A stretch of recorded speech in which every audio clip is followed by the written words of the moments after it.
Radhe Radhe friends, मैं कुसुम मिश्रा अपने channel सफल ज़िंदगी में आप सभी का स्वागत करती हूँ। मित्रों, मैं आज बताऊंगी कि कार्तिक मास कब से प्रारंभ हो रहा है, इसमें किस देवी देवता की पूजा करनी है और क्या अनुष्ठान व्रत सब करने हैं, ये मैं सब बताऊंगी विस्तार से। तो मैं आपको बताना चाहूँगी कि कार्तिक मास 17 से पूर्णिमा है। पूर्णिमा से ही व्रत नियम सब शुरू प्रारंभ कर देना चाहिए। और 17 को रात को तो पूजा होगी, लक्ष्मी जी की खीर बनाई जाएगी और सब होएगा। उसके बाद 17 को व्रत और स्नान की पूर्णिमा है, तो उस दिन से ही व्रत नियम सब शुरू कर देना है। सबसे पहले आपको ब्रह्म मुहूर्त में उठना है, जब तारे हों और सूर्य निकलने के बहुत पहले ब्रह्म मुहूर्त में लगभग 4 बजे आप उठ जाइए और उठने के बाद आप स्नान करिए। स्नान कैसे करना है आपको? वैसे तो नियम होता है कि आप कहीं नदी तालाब में कहीं पवित्र स्थान पे जाके करिए। अगर आप नहीं जा सकते हैं तो आप अपने घर में भी स्नान गृह में जाकर आप नहा सकते हैं। कैसे नहाना है आपको पहले बाल्टी में गंगा जल डालना है और गंगा जल डाल के आप उसमें बाद में पानी भरिएगा तो पूरा आपका गंगा जल ही बन जाएगा। उसमें आप बैठ के नहाइए और नहाते समय आपको मौन होके नहीं स्नान करना है। आपको ये मंत्र बोलना, हर हर गंगे हर हर गंगे हर हर गंगे। वैसे तो इसका होता है मंत्र, गंगा यमुना चा सरस्वती गोदावरी नर्मदा सिंधु कावेरी जले अस्मिन् संगम कुरु। इतना कहने के बाद हर हर गंगे करके स्नान करना है। उसके बाद आपको बाहर स्वच्छ वस्त्र पहन करके धुले हुए आपको 1 लोटा जल लेके फूल पुष्प और अच्छा कुछ नैवेद्य लेके तुलसी माँ की पूजा करनी है। तुलसी माँ पे जल चढ़ाते हुए आपको परिक्रमा भी करनी है। उनको सारे चीज़ फूल दीप सब पूजा करना है। और इसमें दीप का भी महत्व है। आप 5-7 जितने भी दीप दान कर सकें वो भी आप करिए।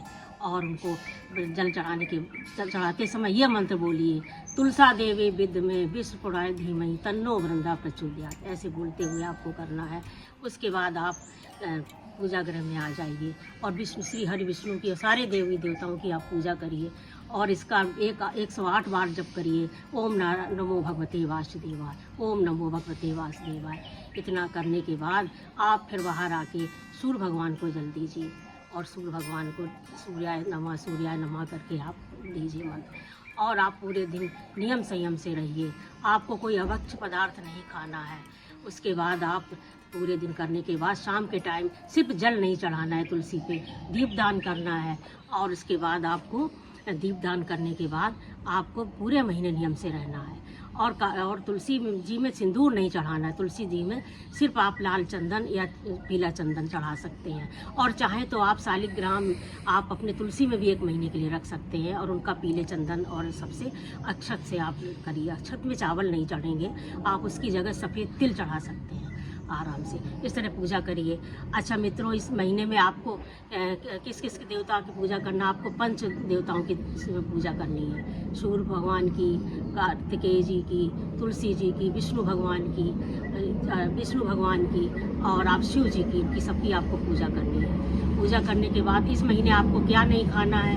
आपको इस समय जो द्विल होते हैं, मतलब जो चीज़ 2 में विभाजित हो जाए, जो दालें, वो नहीं आपको खाना है। स्पेशली आपको चने की दाल नहीं खानी है, मसूर नहीं खाना है, अभक्ष्य पदार्थ आपको नहीं, प्याज लहसुन नहीं खाना है। चाहे तो आप पूरे महीने व्रत रख सकते हैं।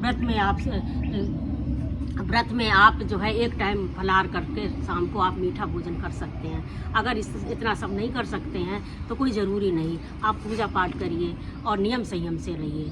तो ये आपके जो नियम संयम थे पूरे। और इस महीने आपको लक्ष्मी जी की विशेष आराधना करनी है। आप चाहें तो आप कनकधारा स्त्रोत भी पढ़ सकते हैं लक्ष्मी जी की प्रसन्नता के लिए। या और श्री हरि विष्णु के सहस्त्र नाम, जो विष्णु सहस्त्र नाम है, उसका भी आप जाप कर सकते हैं। ये सब करते हुए आप पूरा मास पर अपना आप अच्छे से अपना नियम संयम से निभाइए। और इसके बाद तुलसी विवाह एकादशी, जो शुक्ल पक्ष की एकादशी होती है, उस दिन से विवाह प्रारंभ हो जाता है। वो मित्रों, हमारी बहनों, इसमें पूर्णमासी तक, कार्तिक पूर्णिमा तक चलता है। तो ये आपका जो है अश्विनी पूर्णिमा से और आपका सब मतलब तारीख 18 से आपका जो है मास पर्यंत ये कौन सी पूर्णमासी है, ये कार्तिक पूर्णिमा तक आपका ये व्रत नियम चलेगा। तो तो ये सब हमारे नियम संयम थे बताने के आपको कैसे लगे आप हमें ज़रूर बताइएगा। और अगर आप इतना कठोर नियम ना कर पाएँ तो इसमें कुछ आप ढील करके अपने हिसाब से भी कर सकते हैं, लेकिन आपको करना ज़रूर है, अवश्य करिएगा। और उसका फिर आप जब करेंगे तो आपको मंगल ही मंगल होएगा। और आपको कैसा लगा आप बताइएगा, और आप वीडियो को लाइक करिए, शेयर करिए, कमेंट्स करिए और सब्सक्राइब अवश्य करिए। जय श्री राम, जय श्री राम, धन्यवाद।